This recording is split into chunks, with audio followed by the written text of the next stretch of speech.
I proposed to my boyfriend that we make it official, but he told me that since I have a son from another relationship, I would have to pay half of the household expenses. He says that if I didn't have my son, he would pay for everything. When I met Daniel, my life was a fairly organized chaos, the kind of chaos that only a single mother can understand. I spent my days juggling my job, my son Mateo's tasks, and trying to maintain my sanity. I wasn't looking for a savior, but that's exactly what I felt when Daniel came into my life.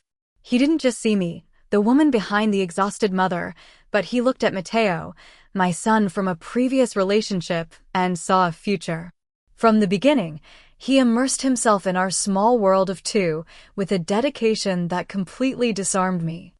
He was the kind of man who not only asked about Mateo's day at school, but also sat down with him to do math homework, explaining things with a patience that I myself sometimes lost.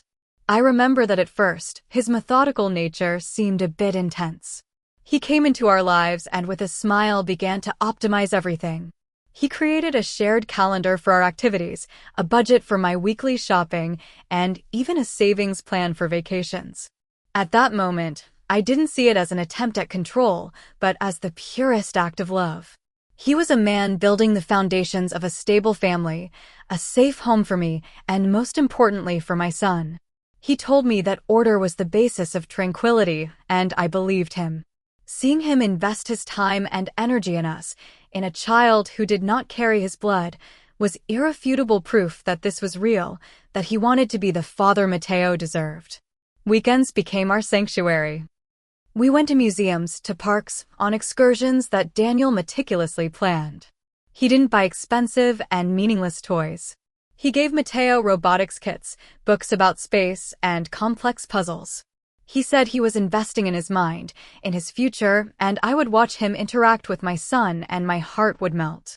I thought I had found that one-in-a-million man, the one who doesn't run from the word son, but embraces it and makes it his own. Every gesture, every plan, every piece of advice, I interpreted as a silent promise. The promise that he was here to stay, to build, to be our pillar.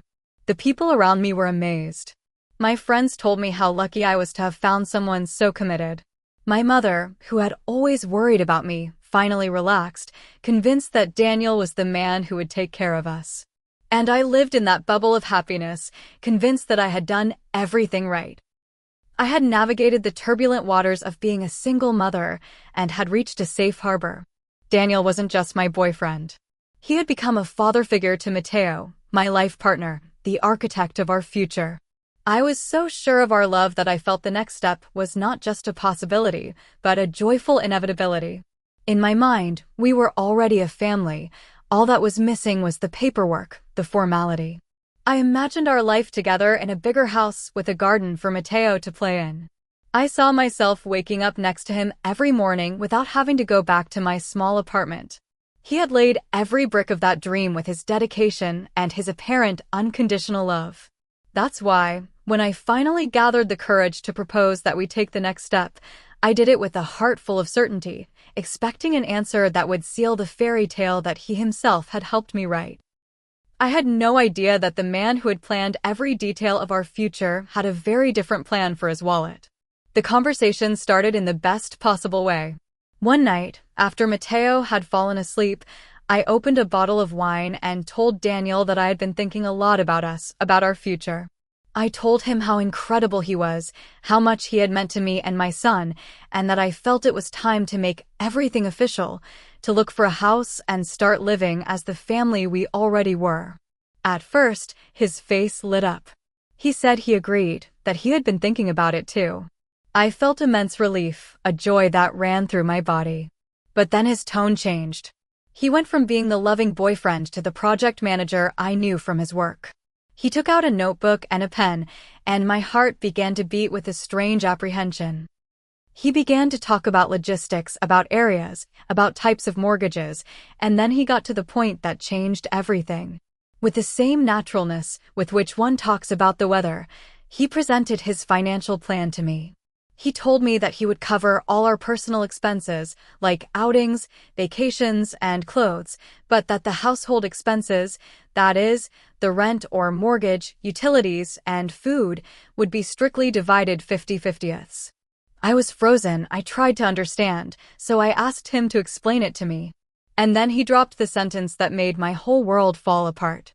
He told me, "I love you, Sophia, but Mateo is your primary responsibility.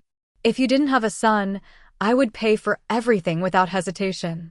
But as a partner in this new family, it's fair that we share the additional costs that raising a child implies." I felt as if I had been slapped. Every word was a blow. Additional costs, primary responsibility. Suddenly, my son, the child he read stories to at night, had become an item on a spreadsheet. The entire image I had of him, of the man who loved my son as if he were his own, shattered in an instant. I tried to argue. I told him we were a team, a family. I asked him if the love he professed for Mateo had a monetary limit, and he, with exasperating calmness, replied that he was not mixing love and money, that he was simply being practical and fair. Fair. He thought it was fair to put me in a position where I had to choose between the stability of my family and feeling that my son was a financial burden. I couldn't sleep that night. I replayed the conversation over and over in my head. Every happy memory of the last few years was tinged with a bitter doubt. Every gift he gave Mateo came with an invisible price tag. Every time he helped me with something, he was noting it down in a mental ledger. I felt a deep betrayal not only towards me, but towards my son. I had allowed this man to enter our lives, to earn Mateo's trust and affection, only to discover that to him my son was an asterisk in a contract. And in the midst of my pain, a fierce indignation was born. I had dedicated years to this relationship. I had been the perfect girlfriend, the mother who facilitated the bond between him and my son. And this was my reward, to be treated like a business partner. I felt I deserved everything, that I had earned the right to be cared for my family to be protected unconditionally. The crack wasn't just a crack, it was an abyss that had opened between us. He didn't see it. The next morning he acted as if nothing had happened. He told me about a house he had seen on a real estate portal, as if our conversation the night before had been a mere formality. But for me, everything had changed. I no longer saw the man I loved, but a calculator with a heart of stone, a man who was capable of quantifying the value of a child. And I realized that I couldn't leave it like that. I had to make him understand once and for all that a family is not a company.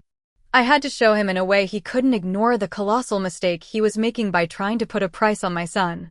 The following weeks were a torture of fake smiles and superficial conversations. Daniel kept sending me links to houses for sale, talking about our future as if that mortal wound wasn't festering between us. I would nod and smile, but inside an idea began to take shape, an idea born of frustration and anger. Mateo's birthday was approaching, and in my mind, it became the perfect battlefield. If Daniel needed a lesson on what it really means to invest in a family, I was going to give it to him. Not with words that he could so skillfully twist with his cold logic, but with an action that would scream louder than any argument. I decided that Mateo was going to have the most spectacular birthday party a child his age could imagine. It wasn't about spoiling my son, no. It was about making a statement. It was about showing Daniel that Mateo's happiness, the joy on his face, was not an additional expense, but the central pillar of the family he claimed to want to build. It was an investment in our emotional foundations, something that his accountant's mind seemed unable to comprehend.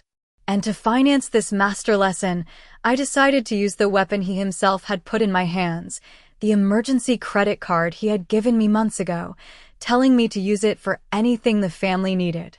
Well, this was a need, an urgent emotional need. My internal monologue was my greatest ally. Every time a pang of doubt appeared, I crushed it with justifications.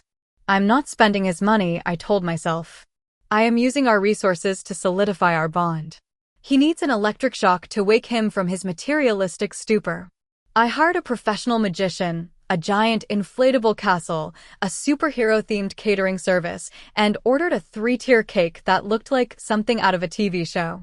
I bought very expensive gifts, not only for me but also from Daniel, so he could see the joy he could generate when he stopped thinking about the numbers. I convinced myself that when he saw the happy look on Mateo's face, when he saw all our friends and family celebrating together, he would understand.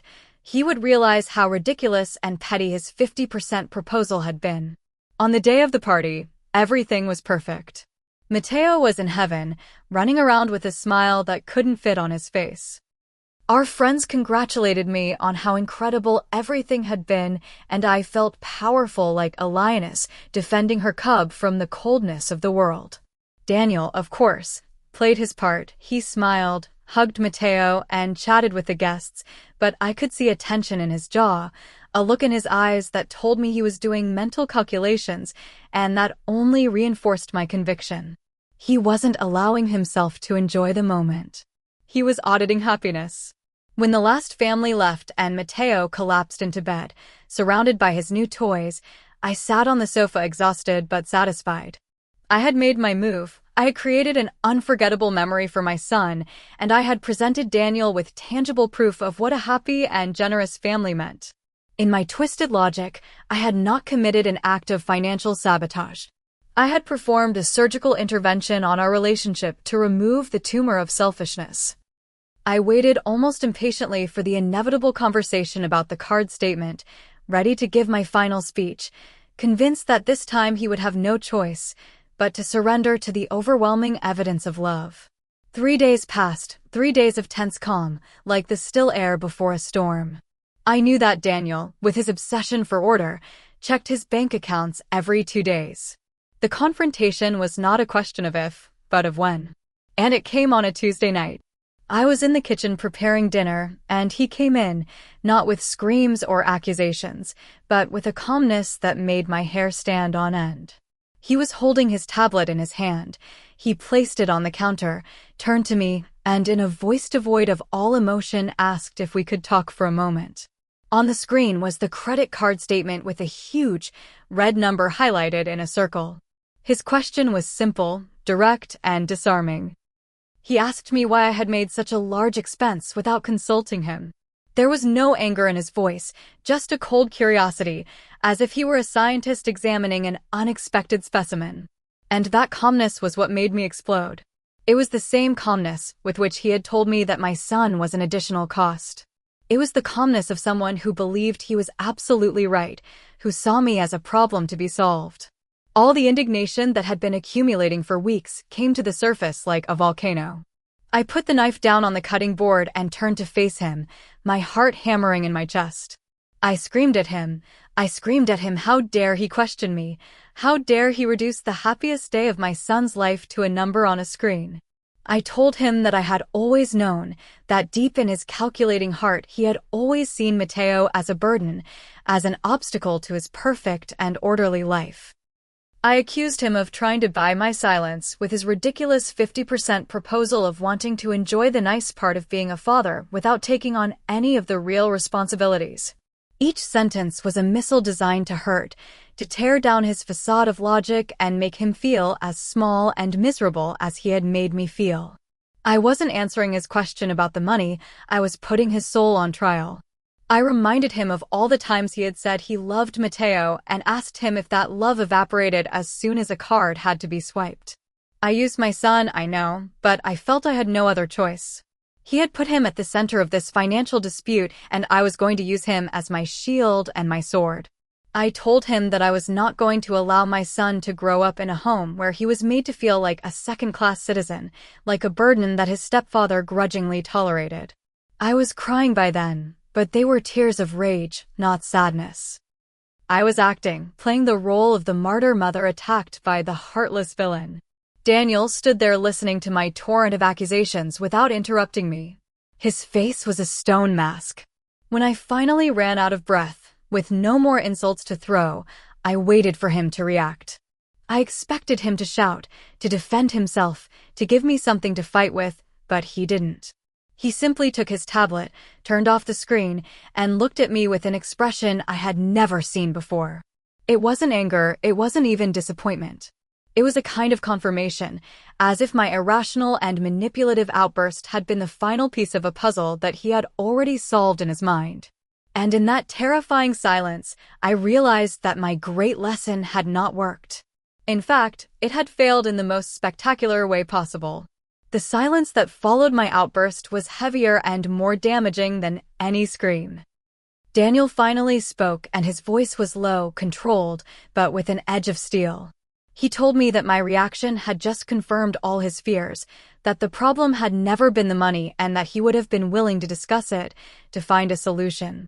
The real problem, he said, was my total inability to separate finances from emotional manipulation, that I had proven that I was not a partner with whom a future could be built, but someone who used her own son as a weapon to get what she wanted. Each word fell on me like a concrete slab. I was speechless. My great arsenal of indignation had been exhausted, leaving me exposed and trembling. He continued methodically dismantling my position. He said his 50% proposal was not to punish Mateo, but to establish a basis of equality and mutual responsibility, because he knew I was impulsive and emotional with money. He said he had wanted to treat me as an equal, but that I insisted on acting like a victim who needed to be rescued. And then he pronounced the final sentence. He said that the plans to move in together were cancelled, that he could not in good conscience join his life and finances to someone so irresponsible and, what was worse, so dishonest. The word pause hung in the air.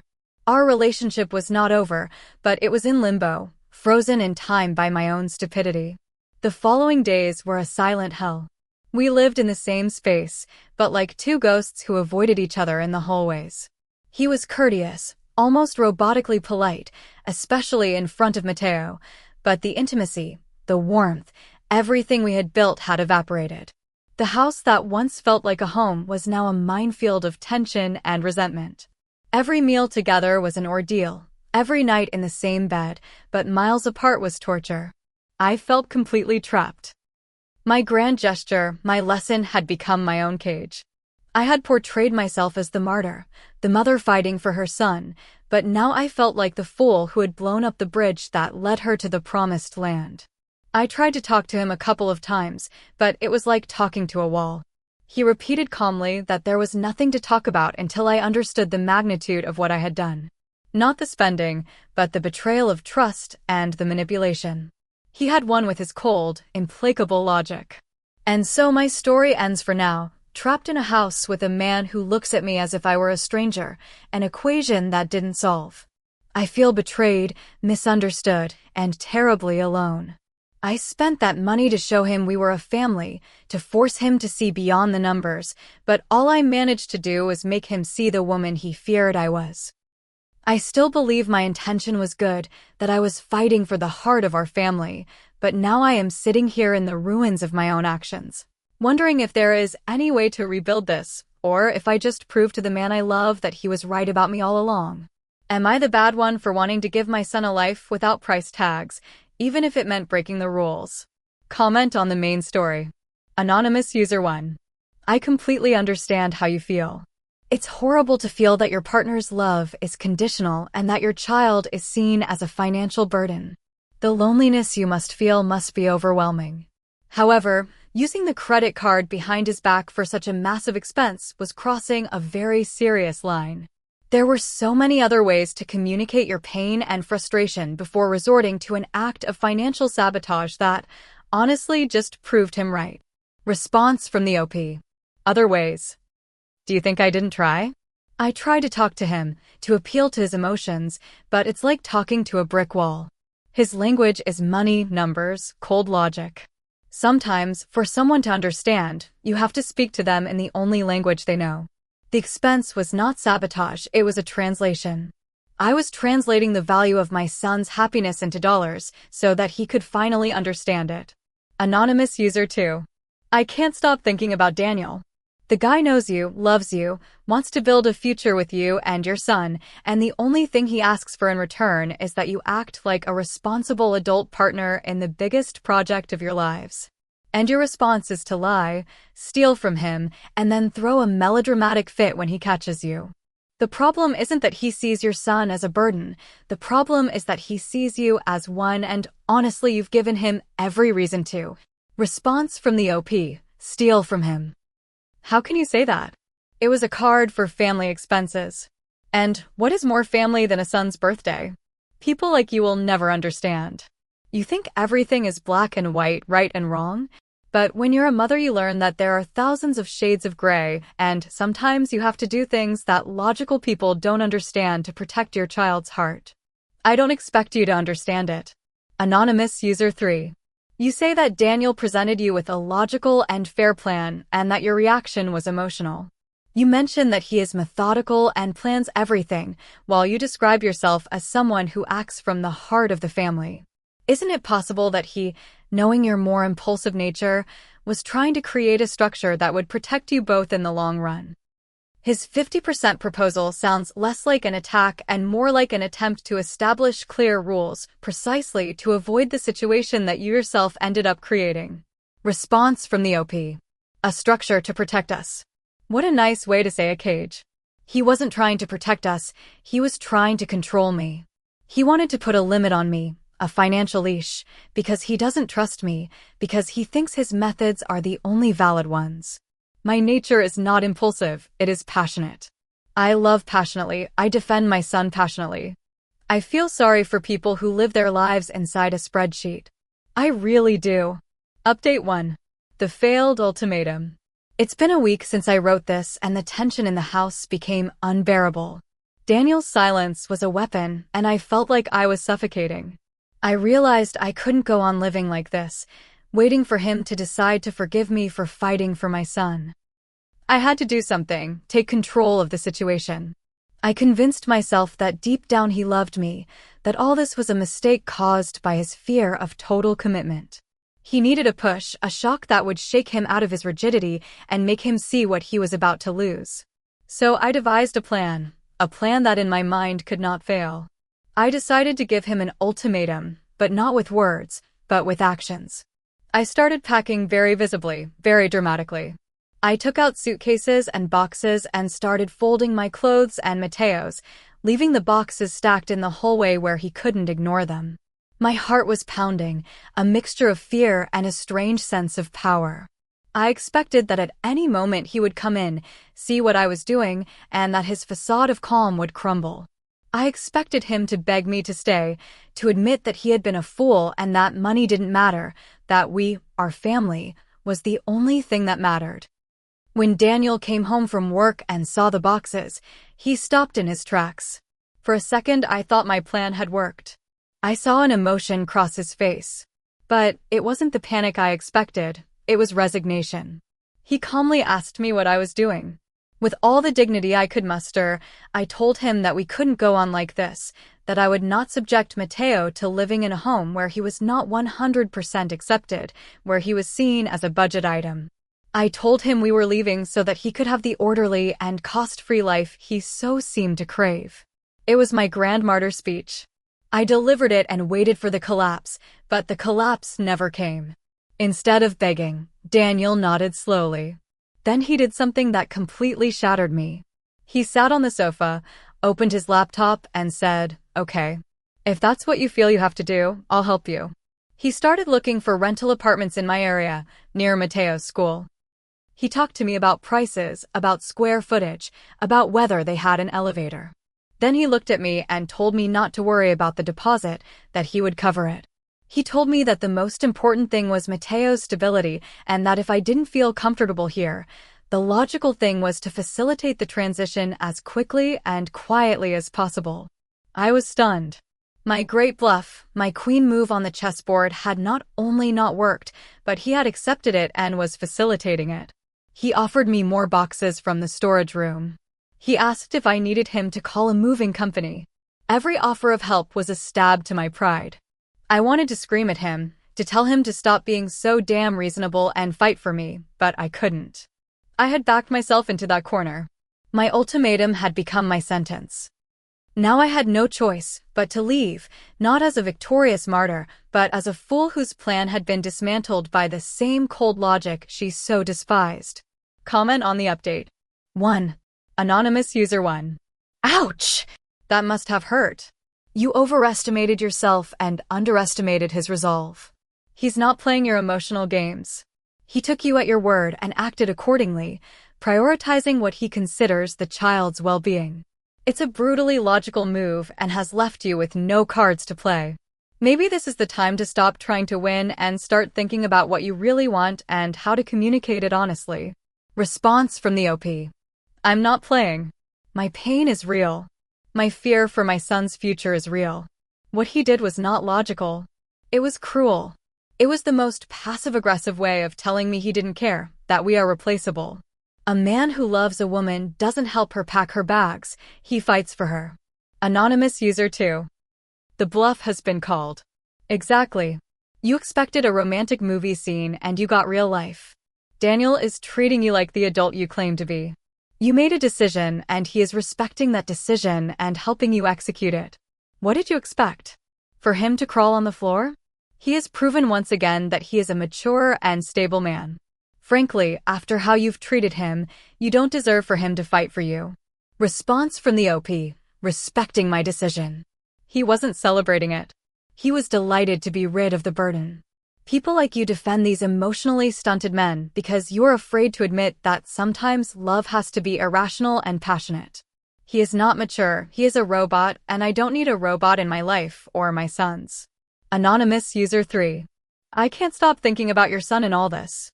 You're using him as a chess piece in a game he doesn't even understand. First, his birthday party becomes a weapon. Now you're putting him in the middle of a dramatic move that is actually a bluff to manipulate your boyfriend. Have you stopped to think about the confusion and anxiety all this is causing Mateo? Daniel at least seems to be focused on giving the child stability in the midst of the chaos you are creating. Response from the OP. How dare you? Everything I do is for my son. Every tear, every fight, is to make sure he has a future where he is loved unconditionally, not tolerated. You know nothing about the sacrifices I make for him. Getting him out of that toxic house is the best thing I can do for him right now. It's an environment where his worth is measured in money, and I won't allow it. Final update. Daniel's silent justice. 2 months have passed, 2 months since I moved into a much smaller apartment, struggling to make ends meet. It has been the 2 most difficult months of my life. I have spent most of that time feeling like a victim, telling my story to anyone who would listen. My family and some friends supported me, outraged on my behalf, calling Daniel an insensitive monster who had thrown us out onto the street. I clung to that narrative like a life raft. It was the only thing that gave me some comfort, the certainty that I was the good one in this story, and he was the villain. I became the perfect martyr. The single mother, abandoned for a second time, betrayed by a man who promised eternal love, but in the end only cared about his money. I reveled in the sympathy I received. Every poor thing was a balm for my wounded ego. I was so immersed in my role that I began to believe it completely. The story I told myself was that Daniel had never loved Mateo, that he had only pretended to have me, and that as soon as I asked for a real commitment, his true calculating nature came to light. It was a simple, tragic story, and it left me completely free of guilt.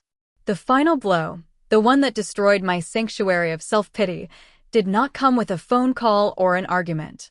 It came in a cream-colored envelope. It was a letter from a financial advisor. At first, I didn't understand. I thought it was junk mail, but when I opened it I saw my son Mateo's name at the top of a legal document.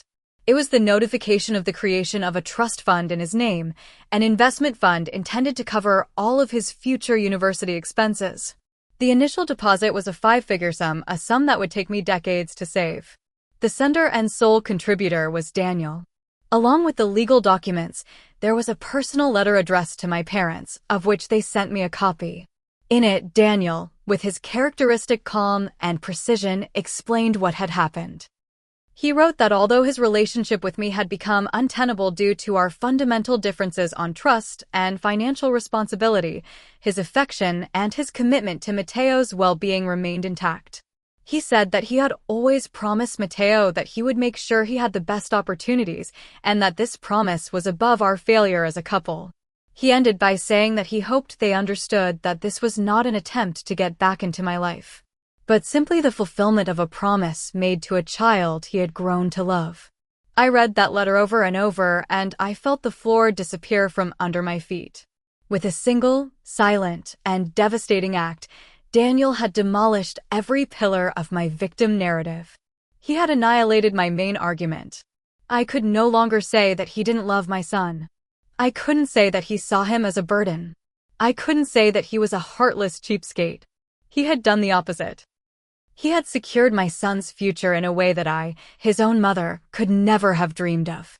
He proved, without a doubt, that the problem was never Mateo. The problem was always me. My pride, my sense of entitlement, my need for drama has left me completely alone, not by abandonment, but by exposing me to myself. Now, every time I look at my son, I see the bright future that the man I called a monster has given him, and I realize that I am the sole architect of my own miserable loneliness.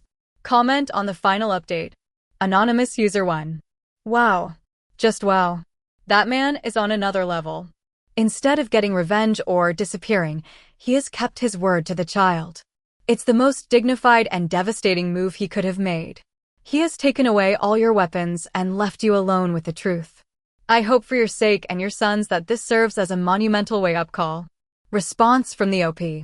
I don't know what to say. You are right. You are all right. I'm sitting here rereading my own words and I feel shame, a shame so deep it hurts physically. There is nothing I can answer to this. Just thank you for your honesty. Anonymous User 2, the victim's advocate. Wow, in the end Daniel defended himself and the child in the best way possible. He has left no room for doubt. All your melodrama about protecting your son's heart is exposed for what it was.